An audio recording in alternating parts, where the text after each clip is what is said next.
There are moments in life when the weight gets so heavy, the nights get so long, and the silence feels so loud that you begin to wonder if your voice ever made it past the ceiling. You've prayed, you've cried, you've waited, and still it feels like nothing has changed. But let me tell you something that can shift your entire perspective.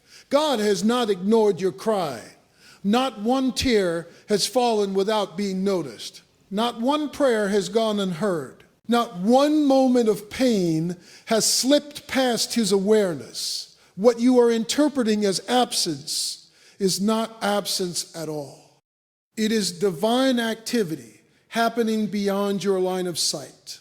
See, we often measure God by what we can see, but God operates in realms you cannot perceive. Just because you don't see movement doesn't mean there's no progress.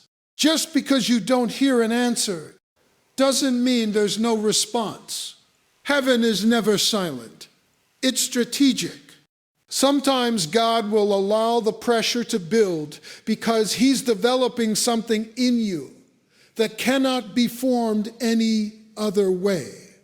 Strength is not created in comfort.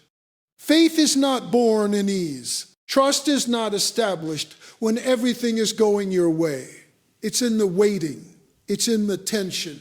It's in the moments when you have no choice but to rely on him. And here's the truth. You're closer than you think. The breakthrough you've been praying for is not miles away. It's moments away. The answer you've been seeking is not lost. It's being aligned. God is orchestrating things behind the scenes, moving pieces you didn't even know existed, arranging outcomes you couldn't have planned. But the question is, will you trust him while he's working? Because faith isn't about having all the answers. Faith is about holding on when you don't. It's about standing firm when everything around you says give up. It's about declaring that even if I don't see it, I believe it. Even if I don't feel it, I trust it. Your cry was not wasted. Your pain was not ignored. Your situation is not permanent. Help is near, not someday, not eventually, near. So don't quit now. Don't back down. Don't back down now. Don't lose hope now. You've come too far to turn around at the edge of your breakthrough. What you've been waiting for is already on its way. And when it arrives, you'll understand why the delay was necessary. Hold on. Stay anchored. Keep believing. Because the same God who heard you is the same God who is about to answer you. There are cries that never make it into words, burdens so deep that language fails to carry them. In those moments, when all you can do is sigh, when your chest feels heavy and your spirit feels drained, you may wonder if anything you're experiencing is being received. But God is not limited to human language. He does not require polished sentences or perfectly structured prayers to understand what you're going through. He hears before you even finish forming the thought. The depth of divine awareness goes beyond sound. It reaches into the intent, the emotion, the silent ache that lives within you. Long before you articulate your need, God has already discerned it. That means you're not trying to get his attention. You already have it. You're not competing to be heard. You are already known. Every unspoken concern, every internal struggle, every hidden fear is fully visible to him. Sometimes we delay going to God because we feel like we don't have the right words. We think we need to explain everything clearly, organize our thoughts, and present them in a way that makes sense. But God doesn't operate like people do. He's not waiting for you to say it right. He's responding to what is real. Even when your prayer is nothing more than a whisper or a tear rolling down your face, It carries meaning in his presence. This changes how you approach him. It removes the pressure of performance and replaces it with authenticity. You don't have to pretend. You don't have to filter your emotions. You don't have to hide your frustration or mask your pain. God already sees it, already understands it, and is already engaged with it. There's something powerful about knowing that heaven is attentive to you at all times. It means that in your lowest moments, when you feel overlooked or forgotten by others, you are still fully seen. When your voice feels small in a loud world, it is still significant to him. Your quietest plea is just as important as your loudest cry. And even more than hearing, God responds according to his wisdom. He doesn't react impulsively. He acts intentionally. So while you may be expecting an immediate visible answer, he may already be working in a way that addresses not just what you said, but what you truly need. Because sometimes what you ask for and what you require are not the same. And God, in his understanding, moves on your behalf with a deeper level of insight. So even when it feels like your prayers are incomplete, fragmented, or unclear, they are still fully received. There is no delay in his awareness. There is no confusion in his understanding. Before the words leave your lips, he already knows the weight behind them, and he is already moving with purpose in response. One of the greatest struggles in the life of faith is learning how to interpret delay. When something doesn't happen when you expect it to, the natural tendency is to assume that it won't happen at all. You begin to question whether God said no, whether you missed your moment, or whether your prayers somehow fell short. But delay and denial are not the same thing, even though they can feel identical in the moment. God's timing operates on a different schedule than yours. You see the immediate. He sees the eternal. You focus on relief. He focuses on readiness, and sometimes what feels like a not now is actually a necessary pause to ensure that everything aligns the way it needs to. Because if God were to release certain things prematurely, it could do more harm than good. There are situations where you are asking for change, but God is developing you first. You want the door to open, but he's strengthening your character so you can handle what's on the other side. You want the pressure removed, but he's using that very pressure to refine you, to build endurance, to deepen your trust. If he answered too quickly, you might receive the blessing without the capacity to sustain it. Delay is often where transformation happens. It's the space where your faith is stretched beyond comfort. When there's no visible progress, no immediate feedback, and no clear timeline, you are forced to decide whether your trust in God is conditional or genuine. Anyone can believe when things are moving fast, but real faith is revealed when everything seems to stand still. There's also a larger picture you cannot see. God is not just working on your situation. He's orchestrating circumstances, aligning people, positioning opportunities, and removing obstacles you may not even be aware of. What looks like inactivity on your end could be divine coordination on his end. Pieces are being moved into place, connections are being established, and outcomes are being prepared with precision. Sometimes the delay is protection. What you thought you wanted at one moment may not be what you actually need in the long run. God, in his wisdom, sees the potential consequences before they ever reach you. So he slows things down, not to frustrate you, but to guard you. What feels like being held back could actually be you being preserved. And then there's the matter of timing itself. There is a right moment for everything. Even the path, right thing, if received at the wrong time, can become the wrong experience. God doesn't just determine what you receive. He determines when you receive it. And that timing is never random. It is intentional, precise, and rooted in a perspective far greater than your own. So when you find yourself waiting longer than you expected, don't rush to the conclusion that the answer is no. It may simply be that the process isn't finished yet. The delay has purpose, even if you can't see it. And while you're waiting, something is still happening within you, around you, and ahead of you that is preparing the way for what's to come. There is a dimension of God's activity that exists completely outside of your natural ability to detect it. You are wired to respond to what you can see, touch, and measure. But God is not confined to those limitations. He operates in ways that don't always produce immediate visible evidence. So when your situation looks unchanged, it can create the illusion that nothing is happening. But what you see is only a fraction of what is real.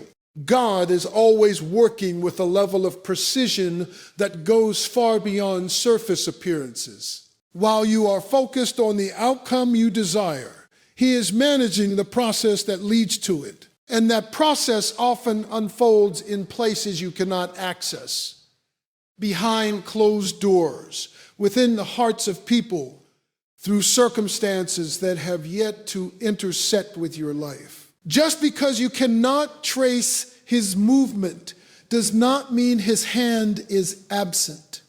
One of the challenges you face is the tendency to equate stillness with inactivity. When there's no visible shift, no obvious breakthrough, and no immediate change, it's easy to assume that things are stagnant. But God's work is not always loud or dramatic. Sometimes it is quiet, gradual, and deeply strategic. He can be arranging something significant, while everything on the surface appears ordinary. Think about how much of life itself operates unseen. Seeds grow beneath the soil long before anything breaks through the ground. Foundations are laid before structures rise. In the same way, God often establishes what is necessary beneath the surface before revealing anything above it. If He were to show you everything at once, you might misinterpret it or even interfere with it. So He allows the unseen work to progress until the right moment of revelation. There are also spiritual dynamics at play that you may not fully understand. God is not only dealing with physical circumstances, but also navigating realities that go beyond what you can perceive. That means your situation is being handled on levels you cannot measure, with factors you cannot calculate. And because of that, your evaluation of nothing is happening is often incomplete. This is where trust becomes essential. You have to learn how to believe in God's activity, even when you cannot verify it with your senses. Faith is not rooted in visible proof. It is anchored in confidence in who God is. When you trust His character, you don't need constant confirmation. You can remain steady even when the evidence is not immediately present. It also requires patience because unseen work doesn't follow your preferred timeline. It unfolds according to purpose, not pressure. And while you may want quick results, God is committed to lasting results. That means He will take the time necessary to ensure that what He is building is stable, complete, and aligned with His will. So even if your current reality looks the same as it did yesterday, don't assume that nothing has changed. There may be movement you cannot detect, progress you cannot measure, and alignment you cannot yet recognize. God's work is not limited to what you can observe. And just because it is hidden does not mean it is absent. There is a M. It's conception that when you cry out to God from a place of pain, frustration, or desperation, it somehow creates distance between you and Him, as if your struggle disqualifies you or your weakness makes you less worthy of His attention. But the truth operates in the exact opposite direction. Your cry does not push God away. It pulls Him closer. It becomes the very thing that strengthens your connection with Him. God is not intimidated by your emotions. He is not put off by your questions, your doubts, or even your moments of weariness. In fact, He invites you to bring all of it to Him. Not the filtered version, not the cleaned up version, but the real version. Because relationship with God is not built on performance, it is built on honesty. And when you cry out, you are engaging Him at a deeper level than surface level routine. Your cry is an acknowledgement that you cannot do this on your own. It is a recognition of your need, and that kind of humility creates space for God to move. When you reach the point where your own strength is no longer sufficient, you are no longer relying on yourself. You are turning toward Him. And that shift in dependence is what opens the door for divine involvement in your situation. Sometimes people withdraw when life becomes overwhelming. They isolate themselves not just from others, but from God as well. They assume that since things are not going well, there must be some kind of disconnection. But God does not operate on a system where He only draws near when everything is in order.